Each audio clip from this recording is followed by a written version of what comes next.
ಸ್ನೇಹಿತರೆ ನಮಸ್ಕಾರ. ಚರಿತ್ರೆಯ ಮತ್ತೊಂದು ವಿಡಿಯೋಗೆ ನಿಮಗೆಲ್ಲ ಪ್ರೀತಿಯ ಸ್ವಾಗತ. ಒಂದ್ ಕಡೆ ಭಾರತ ಹೋಳಿ ಹಬ್ಬದ ಬಣ್ಣದಲ್ಲಿ ಮುಳುಗೆದ್ದಿದೆ. T20 ವಿಶ್ವಕಪ್ ಫೀವರ್ ಜೋರಾಗಿದೆ.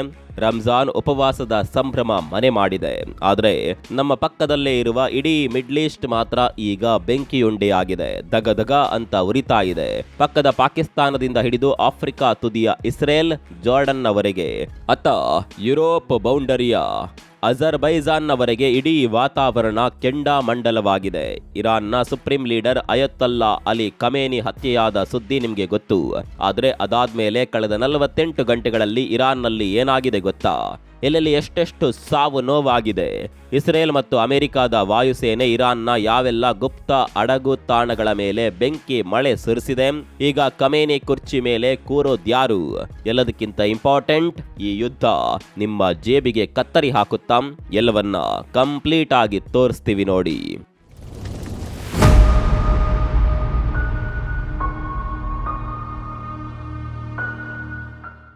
ಸ್ನೇಹಿತರೆ, ಇದುವರೆಗಿನ ಮಾಹಿತಿ ಪ್ರಕಾರ ಇರಾನ್ ಈಗ ಅಕ್ಷರಶಃ ಸ್ಮಶಾನದಂತಾಗಿದೆ.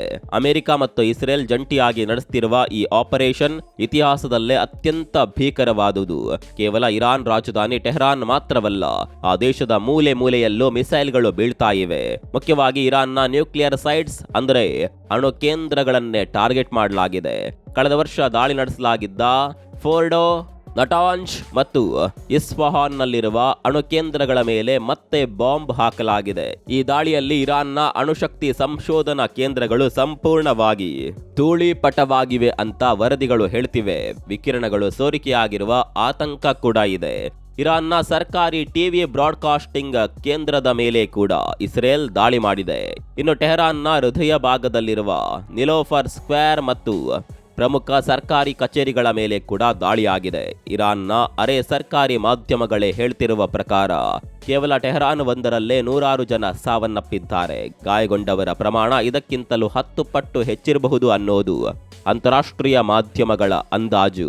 ಇನ್ನು ಈ ಯುದ್ಧದಲ್ಲಿ ಅಮೆರಿಕ, ಇಸ್ರೇಲ್ ಜೊತೆಗೆ ಫ್ರಾನ್ಸ್, ಯುಕೆಗಳು ಕೈ ಜೋಡಿಸಿರೋದು ನಿಮ್ಗೆ ಗೊತ್ತು. ನೇರವಾಗಿ ದಾಳಿ ಮಾಡದಿದ್ರು ಏರ್ ಸಪೋರ್ಟ್ ಕೊಡ್ತೀವಿ ಅಂತ ಹೇಳಿದ್ರು. ಈಗ ಆ ಸಾಲಿಗೆ ಇನ್ನೊಂದು ನ್ಯಾಟೋ ರಾಷ್ಟ್ರ ಜರ್ಮನಿ ಕೂಡ ಸೇರೋದಕ್ಕೆ ಮುಂದಾಗಿದೆ. ಅವರ ಜೊತೆಗೆ ಮಿಡ್ಲ್ ಈಸ್ಟ್ ನಲ್ಲಿರುವ ಅಮೆರಿಕನ್ ಮಿತ್ರ ರಾಷ್ಟ್ರಗಳು ಕೂಡ ಕೈ ಜೋಡಿಸಿವೆ. ಕುವೈತ್ ಕೆಲವು ದಿನಗಳ ಹಿಂದಷ್ಟೇ ತಮ್ಮ ನೆಲದಿಂದ ಇರಾನ್ ಮೇಲೆ ಯಾವುದೇ ದಾಳಿ ಆಗೋದಿಲ್ಲ ಅಂತ ಹೇಳಿತ್ತು. ಆದರೆ ಈಗ ಕುವೈತ್ನಿಂದಲೂ ಅಮೆರಿಕನ್ ಜೆಟ್ಗಳು ಕಾರ್ಯಾಚರಣೆ ನಡೆಸಿವೆ. ಇದನ್ನ ಇರಾನ್ ವಿದೇಶಾಂಗ ಸಚಿವ ಅಬ್ಬಾಸ್ ಅರಾಕ್ಚಿ ಖಂಡಿಸಿದ್ದಾರೆ. ಜೊತೆಗೆ ಪಕ್ಕದ ಕತಾರ್ ತನ್ನ ಮೇಲೆ ಹಾಗೂ ಗಲ್ಫ್ನ ಇತರೆ ದೇಶಗಳ ಮೇಲೆ ಇರಾನ್ ದಾಳಿ ಮಾಡ್ತಿರೋದನ್ನ ವಿಶ್ವಸಂಸ್ಥೆಯಲ್ಲಿ ಖಂಡಿಸಿದೆ. ವಿಶ್ವಸಂಸ್ಥೆಯ ಭದ್ರತಾ ಮಂಡಳಿಯ ಪ್ರಧಾನ ಕಾರ್ಯದರ್ಶಿ ಮತ್ತು ಅಧ್ಯಕ್ಷರಿಗೆ ಈ ಕುರಿತಂತೆ ಪತ್ರ ಬರೆದಿದೆ. ಅತ್ತ UAE, ಯುನೈಟೆಡ್ ಅರಬ್ ಎಮಿರೇಟ್ಸ್ ಕೂಡ ಫುಲ್ ಅಲರ್ಟ್ನಲ್ಲಿದೆ. ಅಲ್ಲಿನ ಏರ್ ಡಿಫೆನ್ಸ್ ಸಿಸ್ಟಮ್ಗಳು ಫುಲ್ ಆಕ್ಟಿವ್ ಆಗಿವೆ.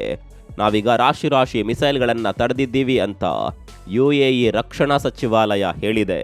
ಮತ್ತೊಂದು ಆತಂಕಕಾರಿ ವಿಚಾರ ಅಂದರೆ ಜಗತ್ತಿನ ಅತಿದೊಡ್ಡ ತೈಲ ಕಂಪನಿ ಸೌದಿಯ ಅರಾಮ್ಕೋ ರಿಫೈನರಿಗಳ ಮೇಲಿನ ದಾಳಿ.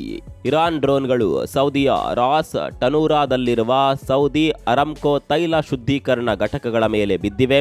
ಘಟಕಕ್ಕೆ ಭಾರಿ ಹಾನಿಯಾಗಿರುವ ವರದಿಗಳು ಬರ್ತಿವೆ. ಪರಿಣಾಮ ಈ ಘಟಕವನ್ನ ಈಗ ಕ್ಲೋಸ್ ಮಾಡಲಾಗಿದೆ. ಇನ್ನೊಂದು ಕಡೆ ಕತಾರ್ ಕೂಡ LNG ಉತ್ಪಾದನೆಯನ್ನ ಸ್ಥಗಿತಗೊಳಿಸಿದೆ. ಇರಾನ್ನ ಕುರ್ದಿಸ್ತಾನ್ನಲ್ಲಿ DNO, ಗಲ್ಫ್, ಕಿಸ್ಟೋನ್ ಪೆಟ್ರೋಲಿಯಂ ಸೇರಿ ಸಾಕಷ್ಟು ಕಂಪನಿಗಳು ಉತ್ಪಾದನೆ ನಿಲ್ಲಿಸಿವೆ. ಹೀಗೆ ತೈಲದ ಸಪ್ಲೈ ಚೈನಿಗೆ ಭಾರಿ ಹೊಡೆತ ಬೀಳ್ತಿದೆ. ಸೊ ಯಾವ ಕ್ಷಣದಲ್ಲಾದ್ರೂ ಪೆಟ್ರೋಲ್, ಡೀಸೆಲ್ ಬೆಲೆ ಗಗನಕ್ಕೆ ಏರುವ ಚಾನ್ಸ್ ಇದೆ. ಹೀಗಾಗಿ ನಾವು ಕೂಡ ಈ ವಿಚಾರದಲ್ಲಿ ರೆಡಿಯಾಗಿರಬೇಕು. ಇನ್ನು ಖಮೇನಿ ಹತ್ಯೆ ಬೆನ್ನಲ್ಲೇ ಇರಾನ್ ಸರ್ಕಾರ 40 ದಿನಗಳ ಶೋಕಾಚರಣೆ ಘೋಷಣೆ ಮಾಡಿತ್ತು. ಆದರೆ ಇಲ್ಲಿ ಅಸಲಿ ಆಟ ಶುರುವಾಗಿರೋದೆ ಈಗ. ಖಮೇನಿ ಹೋದ್ಮೇಲೆ ಆ ಪವರ್ಫುಲ್ ಕುರ್ಚಿಯಲ್ಲಿ ಕೂರೋದ್ಯಾರು? ಸದ್ಯಕ್ಕೆ ಸಿಕ್ಕಿರುವ ಮಾಹಿತಿ ಪ್ರಕಾರ ಅಲಿ ಲಾರಿಜಾನಿ ನೇತೃತ್ವದಲ್ಲಿ ಒಂದು ಮಧ್ಯಂತರ ಕೌನ್ಸಿಲ್ ಮಾಡಲಾಗಿದೆ. ಆದರೆ ಇರಾನ್ ಅಸಲಿ ಪವರ್ ಇರೋದು IRGC ಅಂದ್ರೆ ಇಸ್ಲಾಮಿಕ್ ರೆವಲ್ಯೂಷನರಿ ಗಾರ್ಡ್ ಕಾರ್ಪ್ಸ್ ಕೈಯಲ್ಲಿ. ಇಲ್ಲಿ ಈಗ ದೊಡ್ಡ ಸಂಘರ್ಷ ಶುರುವಾಗಿದೆ. ಇರಾನ್ನ ಆರ್ಮಿ ಒಳಗೆ 2 ಗುಂಪುಗಳಾಗಿವೆ. ಕುದ್ಸ್ ಫೋರ್ಸ್ ಒಂದು ಕಡೆ ಇದ್ರೆ ಮತ್ತೊಂದು ಬಣ ಇನ್ನೊಂದು ಕಡೆ ಇದೆ. ಅಧಿಕಾರಕ್ಕಾಗಿ ಇವರ ನಡುವೆ ಒಳಗೊಳಗೆ ಯುದ್ಧ ಶುರುವಾಗಿರುವ ರಿಪೋರ್ಟ್ಸ್ ಇವೆ. ಈ ಆಂತರಿಕ ಕಚ್ಚಾಟ ಇರಾನ್ ಅನ್ನ ಇನ್ನಷ್ಟು ಬಲಹೀನ ಮಾಡ್ತಿದೆ. ಈಗ ಈ ಸುದ್ದಿ ನೋಡಿ ಒಂದು ಕಡೆ ಸರ್ಕಾರಿ ಪ್ರಾಯೋಜಿತ ಶೋಕಾಚರಣೆ ನಡೀತಿದ್ರೆ ಅತ್ತ ಇರಾನ್ನ ಕೆಲವು ಗಲ್ಲಿಗಳಲ್ಲಿ ಜನ ಸಂಭ್ರಮಿಸ್ತಾ ಇದ್ದಾರೆ. ಸೋಷಿಯಲ್ ಮೀಡಿಯಾಗಳಲ್ಲಿ ಈ ವಿಡಿಯೋಗಳು ಹರಿದಾಡ್ತಿವೆ. ಖಮೇನಿ ಆಡಳಿತದಿಂದ ಬೇಸತ್ತಿದ್ದ ಯುವ ಜನತೆ ಬೀದಿಗೆ ಬಂದು ಪ್ರತಿಭಟನೆ ಮಾಡ್ತಿದ್ದಾರೆ. ಹಾಗಾಗಿ ಪ್ರೋ ರೆಜಿಮ್ ಮತ್ತು ಆಂಟಿ ರೆಜಿಮ್ ಗುಂಪುಗಳ ನಡುವೆ ಅಂದ್ರೆ ಖಮೇನಿ ಪರ ಹಾಗೂ ವಿರೋಧಿ ಗುಂಪುಗಳ ನಡುವೆ ರಕ್ತಪಾತ ಕೂಡ ನಡೀತಾ ಇದೆ. ಇದನ್ನ ಮುಚ್ಚಿಡೋದಕ್ಕೆ ಎಂದಿನಂತೆ ಇಡೀ ದೇಶದಲ್ಲಿ ಇಂಟರ್ನೆಟ್ ಬ್ಯಾನ್ ಮಾಡಲಾಗಿದೆ. ನೆಟ್ ಬ್ಲಾಕ್ಸ್ ವರದಿ ಪ್ರಕಾರ ಇರಾನ್ನಲ್ಲಿ ಈಗ ಕೇವಲ 1% ಇಂಟರ್ನೆಟ್ ಮಾತ್ರ ಕೆಲಸ ಮಾಡ್ತಿದೆ.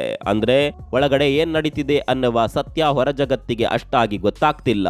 ಆದರೂ ಸೋಷಿಯಲ್ ಮೀಡಿಯಾದಲ್ಲಿ ಸೋರಿಕೆ ಆಗ್ತಿರುವ ವಿಡಿಯೋಗಳು ಅಲ್ಲಿನ ಭೀಕರತೆಯನ್ನ ಸಾರಿ ಹೇಳ್ತಿವೆ. ಜೊತೆಗೆ ಇರಾನ್ಗೆ ಪೆಟ್ಟು ಬಿದ್ದ ತಕ್ಷಣ ಸುಮ್ಮನೆ ಕೂರೋಕೆ ಅದರ ಬಾಡಿಗೆ ಸೈನಿಕರು ಅಥವಾ ಪ್ರಾಕ್ಸಿಗಳು ತಯಾರಿಲ್ಲ.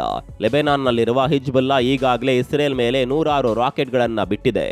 ಪ್ರತಿಯಾಗಿ ಇಸ್ರೇಲ್ ಕೂಡ ಬೈರುತ್ ಮೇಲೆ ದಾಳಿ ಮಾಡ್ತಿದೆ. ಅವರ ಆಯುಧಾಗಾರಗಳನ್ನ ಟಾರ್ಗೆಟ್ ಮಾಡಿದೆ. ಈ ದಾಳಿ ತಡೆಯೋದಕ್ಕಾಗದೆ ಲೆಬನಾನ್ ಪ್ರಧಾನಿ ಹಿಜ್ಬುಲ್ಲಾ ಮಿಲಿಟರಿ ಚಟುವಟಿಕೆಗಳನ್ನ ಬ್ಯಾನ್ ಮಾಡಿದ್ದಾರೆ. ಇತ್ತ ಯಮನ್ನ ಹೌತಿಗಳು ಕೂಡ ನಾವು ಸುಮ್ಮನಿರಲ್ಲ ಅಂತ ವಾರ್ನಿಂಗ್ ಕೊಟ್ಟಿದ್ದಾರೆ. ಇರಾಕ್ ಮತ್ತು ಸಿರಿಯಾದಲ್ಲಿರುವ ಅಮೆರಿಕದ ಮಿಲಿಟರಿ ಬೇಸ್ ಮೇಲೆ ಡ್ರೋನ್ ದಾಳಿಗಳಾಗ್ತಿವೆ. ದಾಳಿಯಲ್ಲಿ ಕೆಲವು ಅಮೆರಿಕದ ಸೈನಿಕರು ಕೂಡ ಸಾವನ್ನಪ್ಪಿದ್ದಾರೆ ಅಂತ ಪೆಂಟಗನ್ ಕನ್ಫರ್ಮ್ ಮಾಡಿದೆ. ಖುದ್ದು ಟ್ರಂಪ್ ಕೂಡ ಅಮೆರಿಕನ್ನರ ಸಾವು ನೋವು ಇನ್ನೂ ಹೆಚ್ಚಾಗುವ ಸಾಧ್ಯತೆ ಇದೆ. ಯಾಕಂದ್ರೆ ಪೂರ್ತಿ ಗುರಿ ತಲುಪುವ ತನಕ ನಾವು ನಿಲ್ಲಲ್ಲ, ಇರಾನ್ ಕೂಡ ನಿಲ್ಲಲ್ಲ ಅಂತ ಹೇಳಿದ್ದಾರೆ. ಕನಿಷ್ಠ ಮುಂದಿನ 4-5 ವಾರ, ಎಷ್ಟು 4-5 ವಾರ ಈ ಯುದ್ಧ ನಡೆಯುತ್ತೆ ಅಂತ ಟ್ರಂಪ್ ಹೇಳಿದ್ದಾರೆ. ದೊಡ್ಡ ಬೆಳವಣಿಗೆ ಅಂದ್ರೆ ಕುವೈತ್ನಲ್ಲಿ 3 ಅಮೆರಿಕನ್ ಫೈಟರ್ ಜೆಟ್ಗಳು ನೆಲಕ್ಕುರುಳಿವೆ. ಅಮೆರಿಕ ಇದನ್ನ ಕನ್ಫರ್ಮ್ ಮಾಡಿದ್ರೆ ನಮ್ಮ F-15 ವಿಮಾನಗಳು ಬಿದ್ದಿವೆ. ಆದ್ರೆ ಇದು ಶತ್ರು ಏಟಿಗೆ ಬಿದ್ದಿರೋದಲ್ಲ, ಕಾರ್ಯಾಚರಣೆ ಮಾಡುವಾಗ ನಾವೇ ಮಿಸ್ ಆಗಿ ಹೊಡೆದಿದ್ದು, ಅಂದ್ರೆ ಫ್ರೆಂಡ್ಲಿ ಫೈರ್ ನಿಂದ ಬಿದ್ದಿರೋದು ಅಂತ ಹೇಳಿದ್ದಾರೆ. ಇನ್ನೊಂದು ಕಡೆ ಇರಾನ್ ಕೂಡ ಸೈಕಲಾಜಿಕಲ್ ವಾರ್ಫೇರ್ ಶುರು ಮಾಡಿದೆ. ನೀವು ಎಷ್ಟೇ ಹೊಡೆದ್ರೂ ನಾವು ಬಗ್ಗಲ್ಲ, ನಮ್ಮ ಹತ್ರನೂ ಇನ್ನು ಬೇಕಾದಷ್ಟು ಆಯುಧ ಇದೆ ಅನ್ನೋದನ್ನ ತೋರಿಸೋದಕ್ಕೆ ಮುಂದಾಗಿದ್ದಾರೆ. ಸಾವಿರಾರು ಸಂಖ್ಯೆಯಲ್ಲಿ ಘಾತಕ ಡ್ರೋನ್ಗಳು ದಾಳಿಗೆ ರೆಡಿಯಾಗಿ ನಿಂತಿರುವ ಡ್ರೋನ್ ಸೆಂಟರ್ನ ವಿಡಿಯೋ ರಿಲೀಸ್ ಮಾಡಿದ್ದಾರೆ. ಜೊತೆಗೆ ನೀವು ನೋಡಿರೋದು ಟ್ರಯಲ್ ಅಷ್ಟೇ. ಇದುವರೆಗೆ ಬಳಕೆ ಮಾಡದಂತಹ ಮಿಸೈಲ್ಗಳು ನಮ್ಮ ಹತ್ರ ಇವೆ. ಇಡೀ ಜಗತ್ತು ನಮ್ಮ ಹತ್ರ ಇಂತಹ ಮಿಸೈಲ್ ಇದೆ ಅನ್ನೋದನ್ನ ಕನಸು ಮನಸ್ಸಿನಲ್ಲೂ ಭಾವಿಸಿರಲ್ಲ. ಅಂತಹ ಮಿಸೈಲ್ ಹಾಕ್ತೀವಿ ಅಂತ ಧಮ್ಕಿ ಹಾಕಿದೆ. ಇದರ ಬೆನ್ನಲ್ಲೇ ಇರಾನ್ ಏನಾದ್ರೂ ಡರ್ಟಿ ಬಾಂಬ್ಗಳನ್ನ ಬಳಸುತ್ತಾ, ಅಂದ್ರೆ ಅರ್ಧಂಬರ್ಧ ರಿಫೈನ್ ಮಾಡಿರುವ ಅಣು ಇಂಧನವನ್ನ ಮಿಸೈಲ್ಗಳಲ್ಲಿ ತುಂಬಿ ಹಾರಿಸುತ್ತಾ ಅನ್ನುವ ಆತಂಕ ಶುರುವಾಗಿದೆ. ಅಂದ್ರೆ ಈ ಯುದ್ಧ ಈಗ ಇರಾನ್ ಇಸ್ರೇಲ್ ನಡುವೆ ಮಾತ್ರ ಉಳಿದಿಲ್ಲ, ಇಡೀ ಗಲ್ಫ್ ರಾಷ್ಟ್ರಗಳಿಗೆ ಹಬ್ಬಿದೆ. ಹಾಗಿದ್ರೆ ಜಗತ್ತು ಈಗ ಏನಂತಿದೆ? ಸದ್ಯ ಇಡೀ ಜಗತ್ತು ಈಗ 2 ಭಾಗವಾಗಿದೆ. ಅಮೆರಿಕ ಅಧ್ಯಕ್ಷ ಟ್ರಂಪ್ ಅವರು ನಮ್ಮ ಗುರಿ ಮುಟ್ಟುವವರೆಗೂ ನಿಲ್ಲಲ್ಲ ಅಂತ ಗುಡುಗಿದ್ದಾರೆ. ಇಸ್ರೇಲ್ ಪ್ರಧಾನಿ ಬೆಂಜಮಿನ್ ನೆತನ್ಯಾಹು ಅವರು ನಮ್ಮ ಶತ್ರುಗಳನ್ನ ಮುಗಿಸೋದಕ್ಕೆ ನಮಗೆ ಯಾರ ಅನುಮತಿಯೂ ಬೇಕಿಲ್ಲ ಅಂತ ಹೇಳಿದ್ದಾರೆ. ರಷ್ಯಾ ಮತ್ತು ಚೀನಾ ಪುಟಿನ್ ಈ ದಾಳಿಯನ್ನ ನಿಷ್ಕೃಷ್ಟ ಕೃತ್ಯ ಅಂತ ಕರೆದಿದ್ದಾರೆ. ಚೀನಾ ಇದನ್ನ ಇರಾನ್ನ ಸಾರ್ವಭೌಮತ್ವದ ಮೇಲಿನ ದಾಳಿ ಅಂತ ಖಂಡಿಸಿದೆ. ವಿಶ್ವಸಂಸ್ಥೆಯ ಸೆಕ್ರೆಟರಿ ಜನರಲ್ ಆಂಟೋನಿಯೋ ಗುಟೆರೆಸ್ ಅವರು ದಯವಿಟ್ಟು ಯುದ್ಧ ನಿಲ್ಲಿಸಿ, ಇಲ್ದಿದ್ರೆ ಜಗತ್ತು ಸರ್ವನಾಶ ಆಗುತ್ತೆ ಅಂತ ಕೈ ಮುಗಿದು ಕೇಳ್ಕೊಳ್ತಿದ್ದಾರೆ. ಆತಂಕದ ವಿಚಾರ ಏನಂದ್ರೆ ಈ ಯುದ್ಧದ ಪರಿಣಾಮ ನಿಮ್ಮ ಅಡುಗೆ ಮನೆವರೆಗೂ ತಟ್ಟುವ ಅಪಾಯ ಇದೆ. ಇರಾನ್ ಮತ್ತು ಗಲ್ಫ್ ಭಾಗದಲ್ಲಿ ಅಸ್ಥಿರತೆ ಶುರುವಾದ ತಕ್ಷಣ ಅಂತಾರಾಷ್ಟ್ರೀಯ ಮಾರುಕಟ್ಟೆಯಲ್ಲಿ ಕಚ್ಚಾ ತೈಲ ಬೆಲೆ ಬರೋಬ್ಬರಿ 10% ಏರಿಕೆಯಾಗಿದೆ. 1 ಬ್ಯಾರೆಲ್ ಬೆಲೆ $80 ಗಡಿ ದಾಟಿದೆ. ಸೌದಿ ಅರೇಬಿಯಾದ ತೈಲ ಸಂಸ್ಕರಣಾ ಕೇಂದ್ರಗಳ ಮೇಲೂ ದಾಳಿಯಾದ ವರದಿಗಳಾಗಿರೋದ್ರಿಂದ ಪೆಟ್ರೋಲ್ ಡೀಸೆಲ್ ಬೆಲೆ ಏರೋದು ಗ್ಯಾರಂಟಿ. ಇನ್ನು ಇರಾನ್ ಕರೆನ್ಸಿ ರಿಯಾಲ್ ಕೂಡ ಕುಸಿದು ಬಿದ್ದಿದೆ. ಬ್ಲ್ಯಾಕ್ ಮಾರ್ಕೆಟ್ನಲ್ಲಿ ಇರಾನ್ ಕರೆನ್ಸಿಗೆ ಕಿಮ್ಮತ್ತೆ ಇಲ್ಲದಂತಾಗಿದೆ.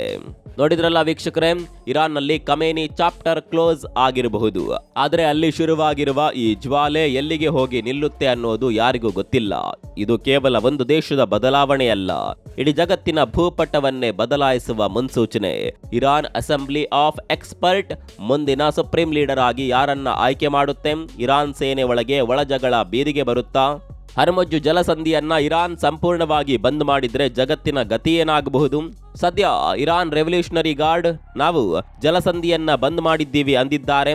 ಒಂದು ವೇಳೆ ಇದು ಬಂದ್ ಆಗೇ ಉಳಿದರೆ ಜಾಗತಿಕ ವ್ಯಾಪಾರ, ತೈಲ ಪೂರೈಕೆ ಅಲ್ಲೋಲ ಕಲ್ಲೋಲ ಆಗೋದು ಗ್ಯಾರಂಟಿ. ಹೀಗೆ ಸಾಕಷ್ಟು ಆತಂಕಗಳು ಜಗತ್ತಿನಲ್ಲಿ ಮನೆ ಮಾಡಿವೆ. ಈ ಸಂಘರ್ಷಕ್ಕೆ ಸಂಬಂಧಿಸಿದ ಎಲ್ಲ ಅಪ್ಡೇಟ್ಸ್ಗಳನ್ನ ನಾವು ಕೂಡ ನಿಮಗೆ ತಲುಪಿಸ್ತಾ ಇರ್ತೇವೆ. ಮುಂದಿನ ವಿಡಿಯೋದಲ್ಲಿ ಸಿಗೋಣ. ಅಲ್ಲಿವರೆಗೂ ನಮಸ್ಕಾರ.